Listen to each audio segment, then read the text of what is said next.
Hi everyone, welcome to digital GK classes. तो जैसा कि आपको पता है कि सीटेट का एग्जाम तो है ही और प्रिपरेशन भी चल रही है, डेली क्लासेस भी मिल रही है। एंड आपको मेरे द्वारा जो बनाई गई हिस्ट्री की नोट्स है सीटेट सोशल साइंस की, वो भी पसंद आई। आप में से 10,000 से ज़्यादा लोगों ने नोट्स भी ले लिया एंड अब डिमांड आ रही है कि ज्योग्राफी का भी इसी तरीके से बनाकर दीजिए। तो कोशिश कर रही हूँ, अगर बन जाएगा तो मैं आपको जो है प्रोवाइड कराने की कोशिश करूंगी। और टीम ही मैनेज करती है, तो अगर आप में से जितने लोगों को नहीं मिला है तो व्हाट्सअप नंबर जो दिख रहा होगा स्क्रीन पे, दोनों नंबर में से किसी भी नंबर पे आप मैसेज करिएगा, आपको तुरंत जो है टीम के द्वारा जो है आंसर मिलेगा एंड आपको जो है नोट्स भी मिल जाएगा। देखिए, सबसे पहले आज की जो ये वीडियो है वो इसलिए भी जरूरी है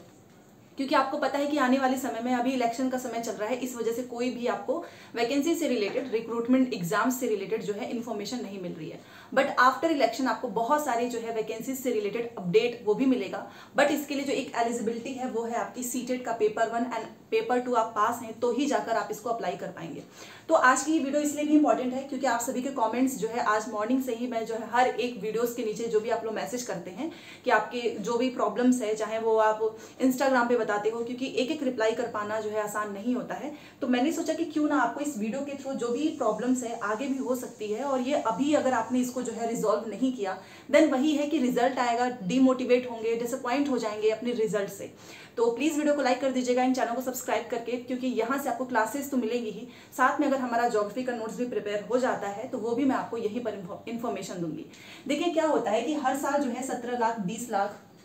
अगर हम जो है एक एवरेज देखें पेपर 1 एंड पेपर 2 का, तो इतने स्टूडेंट्स अप्लाई करते हैं और अच्छा खासा पैसा लगता है इस फॉर्म को भरने में। आप भी जानते हो, आई थिंक दोनों पेपर आप भरोगे तो 1200 में हो जाएगा, बट सिंगल में 1000 लग जाता है। अब आप हर साल जो है, साल में 2 बार होता है, बहुत सारे ऐसे स्टूडेंट्स हैं जो 3 से 4 बार इस फॉर्म को भर चुके हैं, बट कई बार उनका 1 नंबर से रुक जाता है। कई बार वो पास तो कर लेते हैं बट अदर स्टेट के लिए वो एलिजिबल नहीं होते हैं, बिकॉज यहाँ पर अगर आपके 90 नंबर नहीं होंगे तो आप अदर स्टेट में अप्लाई नहीं कर पाओगे, भले से आप अपने स्टेट में पास हैं। तो बहुत सारी चीजें हैं। तो देखिए, सबसे पहले अगर आपका पेपर 1 है, ठीक है, या फिर आपका पेपर 2 है, और इस बार ऐसी गलती मत कर देना और आपको फेल होने से भी बचना है। सबसे पहले तो आपको बहुत सारे जो आपने नोट्स, जो आपने किताबें रखी होंगी, उसको पहले देखो कि वो क्या एनसीईआरटी सीटेट के सिलेबस को फॉलो कर रहा है या नहीं। अगर नहीं कर रहा है तो प्लीज़ आपको वो ना तो किताबें पढ़नी है और ना ही वो जो भी आपने नोट्स रखा है, अगर वो सीटेट के सिलेबस के अकॉर्डिंग नहीं है तो वो आपको थ्योरी भी नहीं पढ़नी है। क्योंकि क्या होता है ना कि कई बार आपको इसमें ऐसी भी चीज़ें मिल जाएंगी, जैसे कि अभी आपने देखा होगा इंडियन नेशनल मूवमेंट है, हमारे सीटेट में ही है, एनसीईआरटी की क्लास 8 में है, उसमें जितना दिया है सिर्फ उतना ही पढ़ना है, उससे ज़्यादा नहीं, ठीक है। तो इसमें आपको अपने कंटेंट को जो है ना बहुत ही ज़्यादा लिमिट में रखना है। ऐसा नहीं कि आपने बहुत सारी किताबें रख ली हैं, बहुत सारी पीडीएफ रख ली हैं, आपसे पढ़ा नहीं जा रहा है और एग्जाम का समय पास में आ चुका है, आप बस यही सोचने में लग जा रहे हो कि आपको आज कौन सा पढ़ना है, कल कौन सा पढ़ना है, फिर टेंशन हो रही है और आप सो जा रहे हैं। दूसरी चीज़ कि आपको प्रीवियस क्वेश्चंस ही, मैंने हमेशा से बोला, ये फॉलो करना है, मॉक टेस्ट नहीं। क्योंकि देखिए, अगर आपने सीटेट की पीवाईक्यूज अच्छे से किए हैं, आपको पैटर्न समझ में आएगा, क्वेश्चंस रिपीट होते हैं वो भी आपको पता चलेगा, एंड टॉपिक्स भी आप यहाँ से अपनी पहचान सकते हो कि किस में आपके नंबर नहीं आ रहे हैं। देन वहाँ से फिर से आप उसको अच्छे से तैयारी कर सकते हैं। देखो, सीटेट जो लोग भी जिसका निकल जाता है ना, वो सिंपल सी 2 ही चीज़ें करते हैं। एक तो हर दिन कंसिस्टेंसी मेंटेन रखते हैं, डिसिप्लिन रखते हैं, और उन्होंने एकदम ठान के रखा है कि उनको हर दिन कम से कम 4 से 5 घंटे पढ़ने हैं और डेली जो है उनको प्रीवियस क्वेश्चन 1 करना है। देखिए, अगर आप हर दिन थ्योरी पढ़ रहे हो और सोने से पहले अगर आपने पीवाईक्यू कर लिया या कभी भी कर लिया, तो आपका जो है टाइम मैनेज आप वो करना जो है सीख जाएंगे। फिर प्लस आपको ये भी समझ में आएगा कि अच्छा 2.5 घंटे का समय है, आपको किस तरीके से 2 घंटे में कंप्लीट करना है, क्योंकि ऑफलाइन एग्जाम है, आपको बबल्स वगैरह बनाने में भी थोड़ा सा समय लग जाता है। अगर आप पूरा देखो ना तो बहुत ही ध्यान से भरना होता है ऑफलाइन एग्जाम में, क्योंकि एक भी सीरीज बिगड़ती है तो फिर आपके बहुत सारे नंबर यहीं पर कम हो जाते हैं। तो यही जो पास कर लेते हैं वो सिंपल से रूल फॉलो करते हैं, एनसीईआरटी बुक्स एंड पीवाईक्यू, और इसमें आपका कोई खर्चा नहीं लगने वाला है, बस आपकी खुद की मेहनत है। अगर आप खुद से अपने नोट्स बना रहे हो तो आपको किसी के नोट्स लेने की जरूरत नहीं है, बट आपके पास टाइम नहीं है तो ही आपको नोट्स लेना है, ठीक है। और जो लोग फेल हो जाते हैं वो तो पहली बात, वो कम से कम उन्होंने 1 2 3 ऐसे बहुत सारे जो है कोर्सेज लिए होंगे, देख भले से उसमें से एक भी ना रहे हो, बट कोर्सेज उन्होंने जरूर लिया होगा,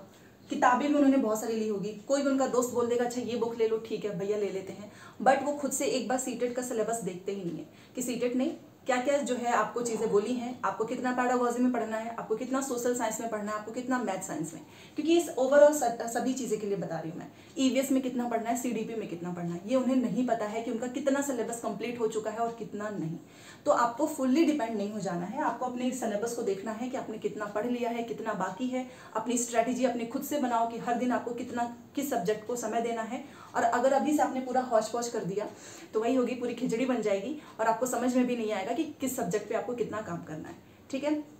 तो सिंपल सी चीज़ है, आज से ही अपना एक टाइम टेबल बना लो और खुद से देखो कि आपने कितने सब्जेक्ट अच्छे से पढ़ लिया है। और प्रीवियस क्वेश्चन जब आप देते हैं तो आप देखिए कि आपका सीडीपी में कितना आ रहा है, आपका ईवीएस में कितना आ रहा है, आपका मैथ्स में, ठीक है, या फिर मैथ या साइंस होगा आपका, या फिर आपका एसएसटी होगा, आपका लैंग्वेज है, उसमें देखो कि सबसे लीस्ट नंबर, सबसे कम नंबर आपके किस में आ रहे हैं और सबसे अच्छा नंबर किस में आ रहा है। किसी में आपके अच्छे खासे नंबर आ रहे हैं, उस पर बहुत ज़्यादा मेहनत करने की जरूरत नहीं है, बट अगर किसी में कम आ रहा है तो उसको आपको अच्छे से एनालाइज करना है, अपने टॉपिक्स को पहचानने हैं, खुद से नोट्स बना लो और हर दिन इस पे ही काम करते जाओ, आपके स्कोर भी बढ़ेंगे और जो फेल होने वाला जो आपके मन में फियर होता है वो निकल भी जाएगा और आप पास भी कर लेंगे। और इस बार अगर आप सीटेट जुलाई पास कर लेते हैं तो इसी साल आप नवोदय का एग्जाम हो गया, केंद्रीय विद्यालय का हो गया, DSSB बिहार का तो है ही, और सब कुछ अच्छा रहा तो आपको यूपी में भी सुपर टेट देखने को मिलेगा। तो सिर्फ एक सीटेट एग्जाम पास करने से आपके पास 3 से 4 मौके मिल जाएंगे शिक्षक बनने का, क्योंकि ये एलिजिबिलिटी आपको कंप्लीट करनी ही होगी, अदरवाइज आप किसी भी रिक्रूटमेंट एग्जाम में नहीं बैठ पाएंगे। ठीक है, तो अगर आपको सीटेट सोशल साइंस की क्लासेस चाहिए होगा तो डेली 1 बजे है और बीपीएससी के 5 बजे। साथ में मैंने आपको बताया है कि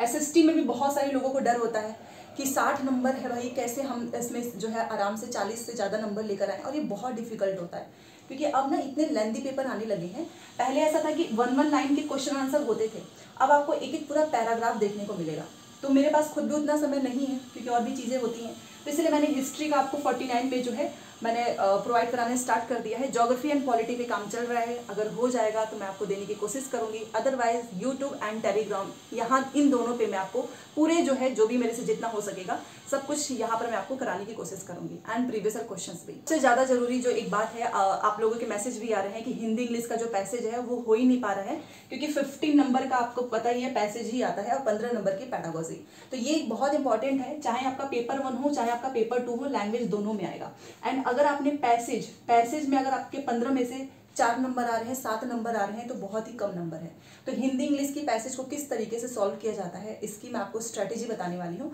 पिछली बार भी मैंने आपको बताया था, आप में से बहुत सारे लोगों ने जो है उसका आपको फ़ायदा मिला, 50,000 से ज़्यादा उस वीडियोज़ को लोग देख चुके हैं एंड उनको सच में फ़ायदा हुआ है जो इसके पहले सीटेट का एग्जाम हुआ था उसमें। तो मैं आपको हिंदी इंग्लिश और साथ में आपको पता है ना इसमें पोएट्री भी होती है, स्टोरी भी होती है दोनों में, तो दोनों का तरीका थोड़ा सा डिफरेंट होता है। तो किस तरीके से आप पैसेज में 15 में से 15 ले सकते हैं ये मैं आपको बताने वाली हूँ, और ये मैंने पहले खुद पे ही अप्लाई किया था अपने एग्जाम में और मुझे इसमें पूरे नंबर आए हैं, फिर मैंने आप सभी को बताया। तो ये भी मैं आप बहुत जल्द इसकी क्लास लेकर आऊँगी, उसमें पैसेज की सारी टेंशन खत्म हो जाएगी।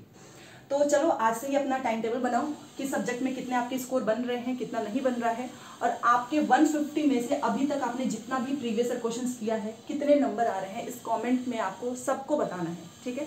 बाकी जो भी चीज़ें होंगी आप मुझे बताइएगा। मिलते हैं नेक्स्ट क्लास में। Thanks for watching.